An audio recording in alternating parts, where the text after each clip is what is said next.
Dearly redheaded, we are choosing consciousness today to get through this thing called grief. Interesting word, grief. It means love, which makes for a mighty good joke, but I'm here to tell you, there's nothing else. Just joy. And if the big picture tends to bring you down, go crazy once your life goes. Woo!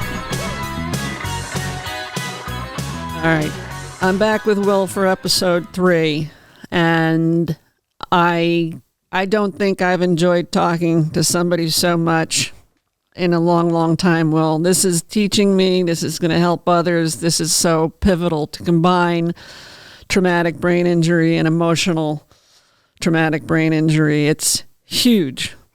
So, you are connecting the dots, the New York Times article, your friends around you struggling, your own struggles, misdiagnosis with doctors targeting energy and brain fog. So then did you have to go back to your doctors and sell them on CTE and advocate for yourself? Absolutely. Okay. So talk to me about what that was like. It was horrible. It was horrible. I went to my primary doctor. I've been seeing him for years, 5, 6 years. He's seeing my decline. I'm telling him I'm cloudy, all these things. I'm thinking it's diabetes. He's checking. No, you're good. But I'm a big guy. Like I'm big. I'm 6'1", I'm 220. People look at me. It's like nothing's wrong with that guy. I was in dementia. I didn't know it though. I'm dying on the inside. My soul is just so weak. And at that point, I was at the point where I'm on the floor praying for death every day. That was my routine. Wake up, figure out what day it is. I thought I never knew any of the days, and I never knew the months. I always thought I was either January or August for some reason. And if anybody ever asked me how old I was, I automatically said 28. But yeah, so I'm struggling. And so now I know what this is. My boogeyman has a name. And so I take these articles, share them with my doctors. They send me to see a neurologist. And so the way the insurance works, primary approved sends you out for an approval. Once it gets approved, then they call you to set the appointment. So when that happened, the neurologist on 2 occasions asked me, okay, what's the problem? When I tell them, they both told me the same thing. We can't help you with that. You need to find a specialist. Well, that's what you're supposed to be. And there aren't any CTE specialists out there. And so I did reach out to one doctor. He's in Thousand Oaks. He helped some of the NFL players during the football cases. So I'm thinking this guy's going to be the perfect guy to help me. And so let me take one step back. I was extremely, extremely suicidal. I wanted to end my life, but because I was a counselor, there was 2 things that kind of saved me. One thing is anytime I had somebody who was suicidal, I just told them, I was like, listen, what's the rush, right? If today's a great day to kill yourself, tomorrow will also be a good day. Let's not rush this thing. Let's give it a little time. Let's see if we can figure this out. And so that was in the back of my mind. And then also, I know people who have committed suicide, and I saw the trauma it left on their family.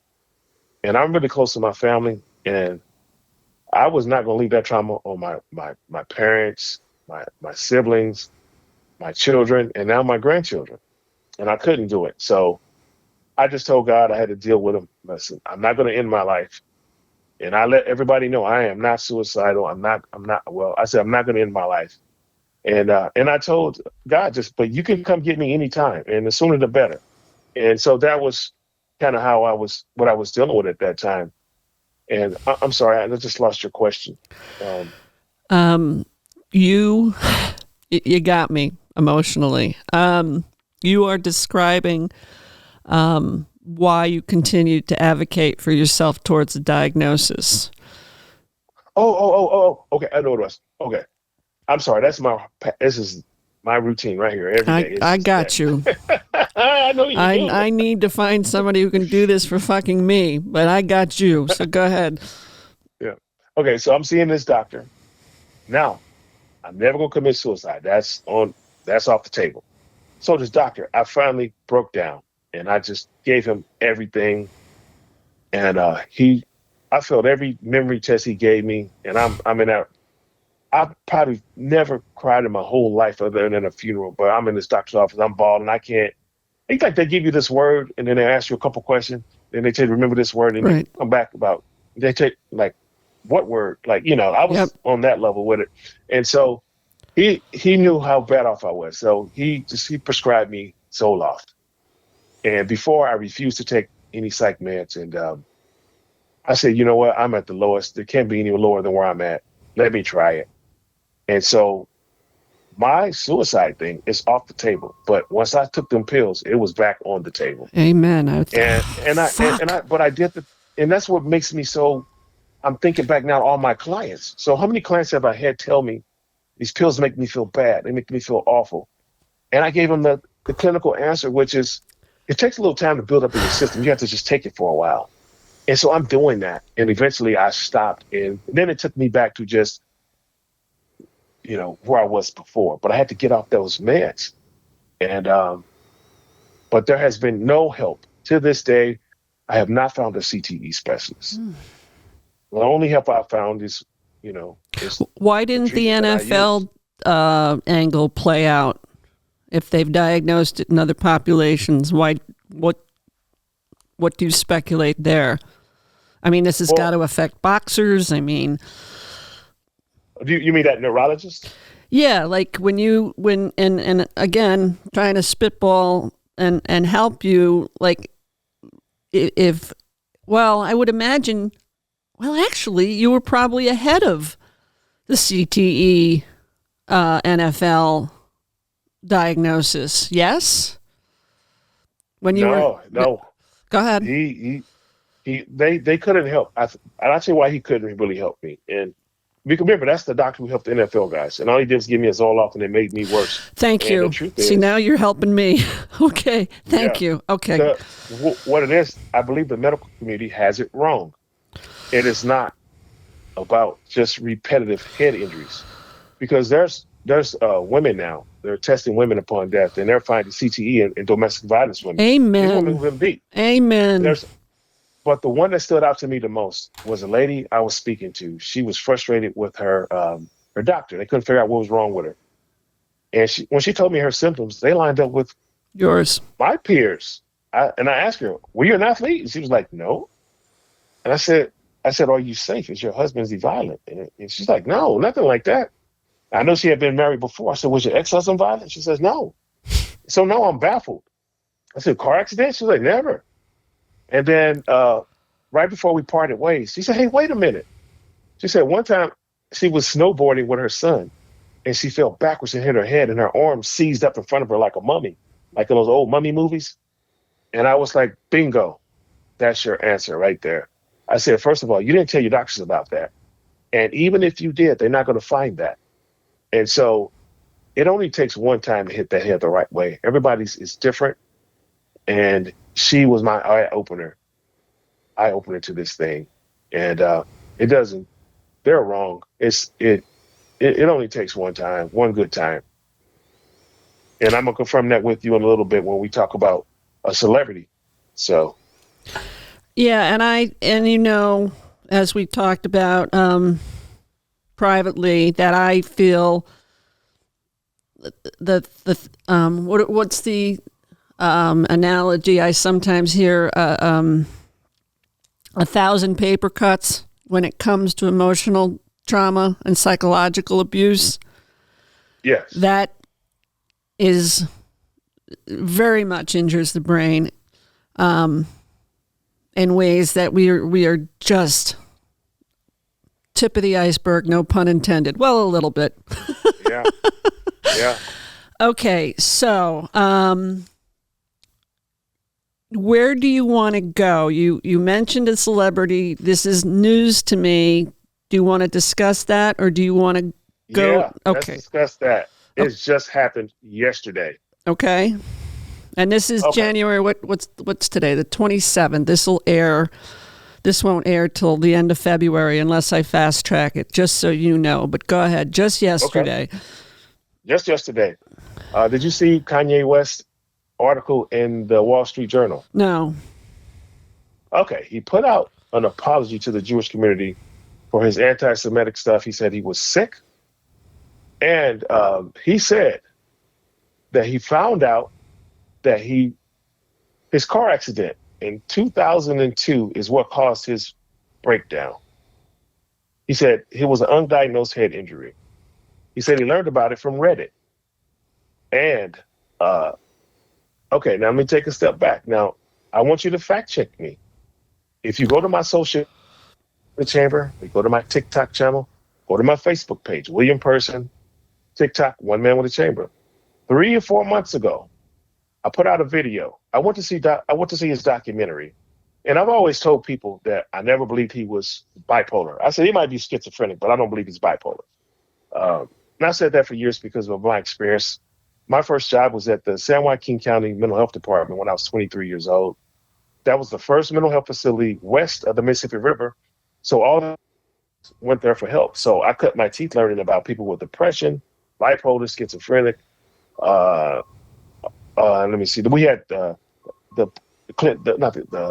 criminally insane would come through for court, and then we also had people back then who had lobotomies. Like I've seen everything. Like I've seen a lot of pretty strange things, and so I know this guy is not bipolar. No.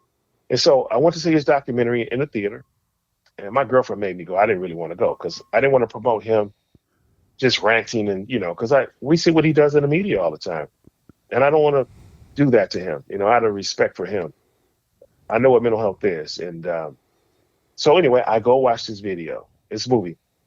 And in the documentary, he's acting like people, like my peers, people with CTE, concussion. I said, wait a minute. He was not an athlete. I got to be wrong on this one. And then I'm listening to him. He said the magic words. The pills made him awful. The pills. No more pills. And his fight for the last few years is no pills. That's the same thing that happened to me. I'm connecting some dots here. I'm like, wait a minute. And then I realized, I did the numbers. He was diagnosed bipolar. I did the numbers. He was 40 years old. Now, with my experience of the hundreds of people I've seen, maybe even more, probably thousands, bipolar schizophrenia, usually 19, 21, it could get into the mid-20s. It could possibly get to the 30s in the right situations if you've neglected and people aren't around you. But he was 40 and he's in the public eye. And I went, bingo, he's misdiagnosed. He is not bipolar. This is a concussion issue, and so, but something still's not right. But how do you get this concussion?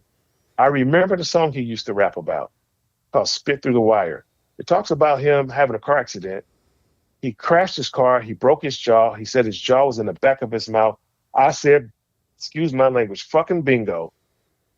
Misdiagnosed concussion. And so I came home and I literally, I did the math. I connected my dots. See, well, my first concussion was in 2002. There was issues that happened, but my life got unruly with things I knew something was wrong. It was 10 years. So I did the math. And then after that 10-year period, there's another 6 to 8 where I could not deny anything. Life is out of control. And I did the same thing, and I plotted it out on a graph. And I lined it up. And I told my girlfriend to look it up. I said, if I'm correct, he had a car accident in 2000 or 2002. And my girlfriend looked it up, and it was 2002. So I made a video, guys. It's out there. Fact check me. I posted it, and then I posted it, and then I paid money to boost it, hopefully that his family would find it, or he could find it. And so yesterday, he said everything that I put in this post months and months and months ago. And now a reporter, I didn't know, a reporter reached out to my publicist yesterday and sent her the article. And now people have questions. How did this guy figure this thing out? Well, it's right there in my video months ago. Go back and look at it. And so that's what this thing is. It's in plain sight. It's predictable, and you can plot it out in many cases, not all, but you have to just be paying attention. You have to pay attention. I am about to do a segue that I need your help to come back from. And Tim, I need your help too. I heard you. That's remarkable. You know how important this conversation is. I yesterday discovered, and I'm not going to ask you questions about it. I'm just going to tell you something. It's a website called nyayam.org.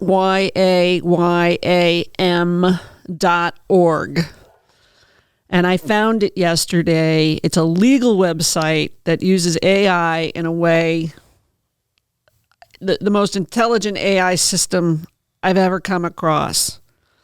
And it helped me synthesize what I've been through. You with me?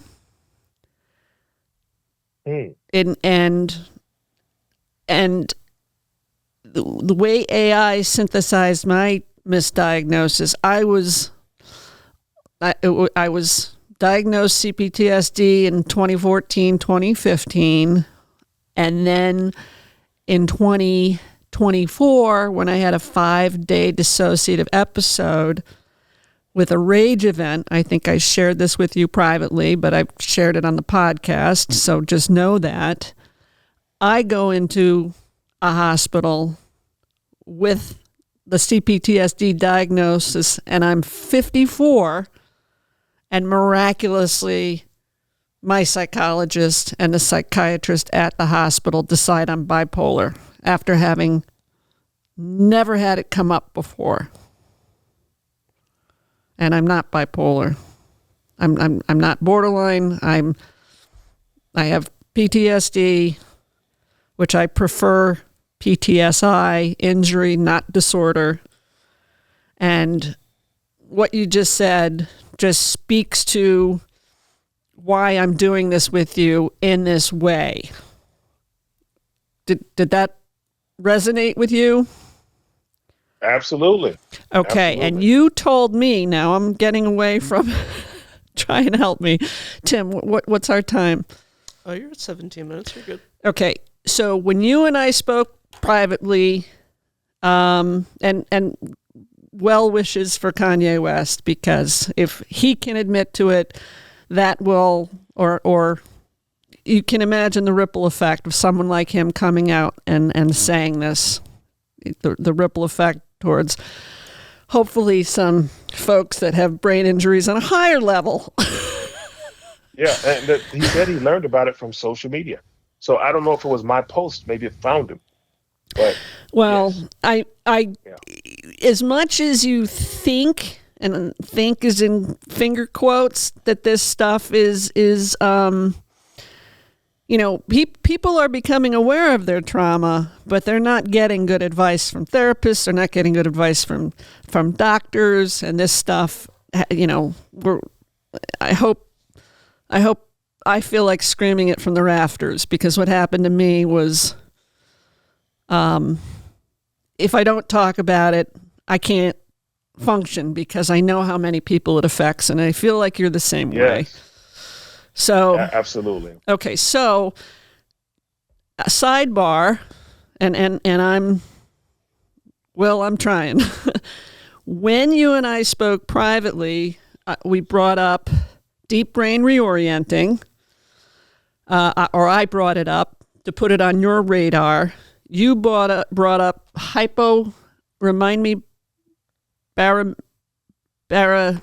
the treatment that has served you well? Hyperbaric oxygen therapy. Hyperbaric oxygen therapy. Yeah. I've spoken about, I think it's Ibogaine, which is the plant therapy. So we have hyperbaric oxygen, we have Ibogaine, we have deep brain reorienting, and these tend to be the upper echelons of treatments for traumatic brain injury, whether it be emotional or physical. Do we agree there? Yeah, absolutely. Well, as far as I know, yeah, Okay. from my experience, yes. Okay, that's fair. I'm just trying to make sure I'm trying to make myself easier to follow. When you and I spoke privately, you noticed something about me that I know about that rarely people have commented on. You could detect my injury via my speech patterns. Do you remember saying that to me? Yes. Do you want to speak to that? And I'm very vulnerable, but I want you to speak to that as best what you noticed in talking to me on the phone. Well, you speak like I used to speak.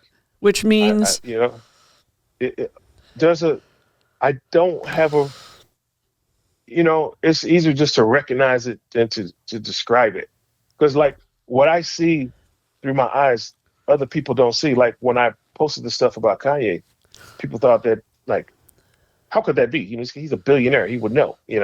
But I'm just saying, like, I see things differently. I pay attention to the details, and for me, if I had to live this thing, and I see those symptoms, like, I know what I'm looking at now, because it's just like if you are, it's just like going to a trade school. Once you learn it, you learn it. You can't unforget what you see. And sometimes, I didn't want to offend you, but sometimes I might say something that you might not know about yourself, and it'll put you in the right pattern. The same as it was done for me. With this thing, if it wasn't for Joe Namath, saying what he said, I just wouldn't have known. I would have still been thinking, I don't know what I've been thinking. Just maybe diabetes was coming soon. I don't know. I have no idea where I'll be at. Okay, but I don't speak to what you learned from Joe Namath. Well, Joe Namath, like I said, my algorithm changed. I'm now, once Pavle passed and when he took his life, my algorithm is now researching CTE. It's awful stuff. All I saw was this NFL player killed this person, or they killed themselves, and I was like, ugh, I'm thinking the worst of myself. I'm thinking like, where's my life going from here? And but my algorithm changed, so Joe Namath video showed up, and it said he used hyperbaric oxygen to treat CTE. Okay, so that is how you then brought that to your doctors, and again, self-advocacy to get that treatment? Oh, absolutely not. No, okay. Because the medical community is against hyperbaric oxygen. Okay. Even after I came out of dementia with my treatment, I went back to my doctor. He said, "Are you sure you want to keep using that thing? Like, are you out of your mind? You want me to go back in dementia? Like, what are you saying?" And so there's a lot of miscommunication about what hyperbaric oxygen does. But for me, at that point, I'm cloudy for about 10 years. I'm 10 years of cloudiness.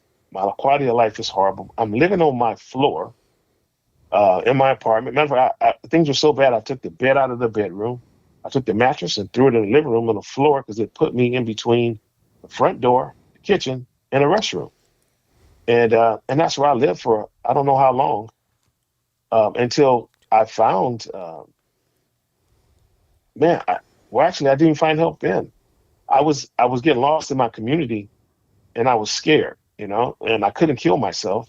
I already made that deal. So what I did, I found a little lake house back in the Midwest, close to my family, and it was my house to prepare to go die in, and just at least I couldn't get lost over there. All I could do was go fishing or cut the grass, because it's like 4 acres over there, and so I was trying to just save myself until God was coming to get me. I'm sorry, I lost your question. I don't know if I answered or not. No, you did. It was how you hyperbaric oxygen. Thank you. Yes. This is my glitch. I got it. I got the same glitch. And I make fun of myself because I am autistic, so that just makes it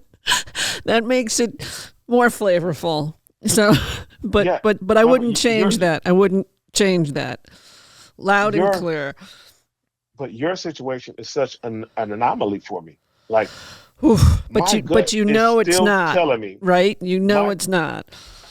I was waiting on you to tell me you had a car accident. I was waiting on you to say you fell down and hit your head. I was do something because what you tell me, I've never heard that before, and I'm just like it's blown me away. And I shared it with my publicist. I'm thinking like, there's more. You mean I thought I had this thing, pretty close wrapped up to where I can kind of narrow everything down, but no, that brain is so complex.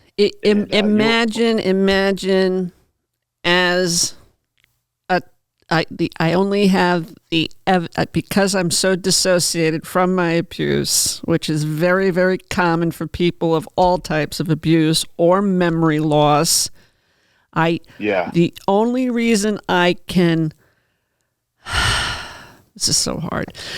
The only reason I can start to know what happened to me is because I was 4 and a childhood friend was 6, and she experienced what I was experiencing in my home, which was extreme rage abuse. Mm. And her brain was stymied by what happened to us. And she had to remind me 2, if not 3 times of that experience, which I didn't fully accept till I was 54, 55. And that was the beginning. And I don't know whether I experienced it once or 900 times. And I'm being a little facetious, but I had 5 siblings, much, much older siblings. It wasn't a parental thing. It was a sibling thing. And that rage continued overtly and covertly throughout my life. Yeah. So just like you and I connected on, and I asked you point blank, and we're going tangent, but I think I can come back. But I think, are we at 30 minutes, Tim? You're at 26 and a half. All right. Well, then I want to hit the 30 minutes because I don't want to miss a minute with you. So when you and I'm going to go backwards to go forward as best I can. Okay. I said to you when you were in the Olympics and you shared with me that these coaches are around you, you feel they knew about the potential of injury to the brain. And you said to me, if you injured your hamstring, people were all around you. But if you got a concussion, nobody was around you. And if one of your teammates got a concussion, you were put in charge, or somebody who didn't have a concussion was put in charge of watching that teammate. No, you're in charge of watching yourself. Oh, okay. So now on one occasion we crashed and so he was knocked unconscious. I had the vertigo, and they told us to go back and watch each other. Like what? Like that was the time that happened. But usually you watch yourself. Don't go to sleep is what they tell you for 3 hours or something. And I made a football analogy. I had family members that played sports at a high level in college, and I can remember when they were concussed, it was suggested that they not tell a doctor because then the doctor would keep them out of the next game, which I guess is rampant. Well, also what I've noticed when you're in that condition, you don't, especially if you get a real good concussion, dark one of those big ones, you can't really answer rationally. You might be telling the truth that, I can go back in, but you really can't go back in. It's because your brain is telling you. For example, when my first World Cup crash was in St. Maurice, Switzerland, that was it was about a couple weeks before the 2002 Winter Olympics. And this is a crazy story. Prince Albert, Michael Schumacher, and Anna Kournikova, tennis player, was right there. And so they came over to look at me. I'm sitting on the paramedics table. They, putting the shining light to see if I had a concussion. It was the only time I remember them checking me was that time. And so Prince Albert winked at me.